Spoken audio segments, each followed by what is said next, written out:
আরে বসে আছে। সবকিছুতে সংবিধান আর সাংবিধানিক শব্দ ব্যবহার করে। মানুষের জন্য সংবিধান না সংবিধানের জন্য মানুষ? কথা বোঝা যায় না? তাহলে বলেন, মানুষের জন্য সংবিধান না সংবিধানের জন্য মানুষ?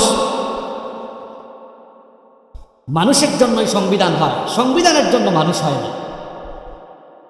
এই বেহায়া লোকটা দেখলাম যেভাবে রিল্যাক্স মোডে হাসি মুখে সাংবাদিকদের সাথে কথা বলছে, আর কথা বলতে গিয়ে কত বড় কথা বলেছে শুনেন। সাংবাদিকরা তাকে বলল, দেশের মানুষ তো দাবি করছে যে এই ধর্ষক বা খুনি বা এ ধরনের ঘটনায় অভিযুক্তদেরকে যেন প্রকাশ্যে শাস্তি দেওয়া হয়। আপনারা হয়তো এই ভিডিওটা অনেকে দেখেছেন আপনারা। সাংবাদিক জিজ্ঞেস করছে যে দেশের অধিকাংশ মানুষ চায় এই সকল বিচারের শাস্তি প্রকাশ্যে দেওয়া হোক, আপনারা চান কি চান না?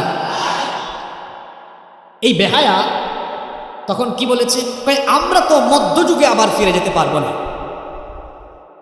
এই ধরনের শাস্তি প্রকাশ্যে দিতে হয়, এটা হচ্ছে শরিয়ার নীতিমালা, এটাই শরিয়া আইন। বাংলাদেশে যদি মানুষের তৈরি করা এই আইন না থেকে আল্লাহর কোরআনের আইন থাকতো, তো 2 দিন হয়ে গেছে না এই বিচারে? 2 দিন লাগতো না তো, ওই দিনই তার কাম সারা হয়ে যেত। বিচারক রায় দিতেন, ঢাকায় জনসম্মুখে প্রকাশ্যে কোথাও তার মৃত্যুদণ্ড কার্যকর করা হোক।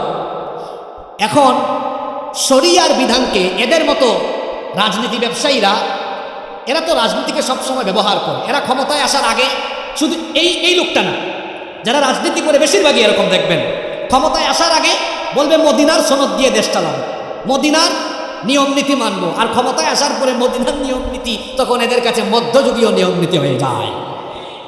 আপনারা আমার সাথে একমত না দ্বিমত? আমি তো এই কথা সবসময় বলি, দল দাস, দল কানা আর দলান্ধ হবেন না। এই 3টা কথা মনে রাখবেন, দল কানা, দল দাস, দলান্ধ, এগুলো কখনো হবেন না। সত্যকে সত্য বলবেন, মিথ্যাকে মিথ্যা বলবেন।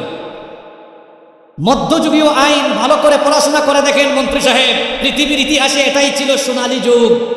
যখন আল্লাহর নবী মদিনার রাষ্ট্র কায়েম করেছেন, শরিয়ার আইন দিয়ে যখন সব পরিচালিত হয়েছে, নারীরা দিনে দুপুরে রাতে বিরাতে একাকী নীরবে নিভৃতে চলাফেরা করেছে, কেউ তাদের ক্ষতি করার কোনো সাহসও করতে পারে না।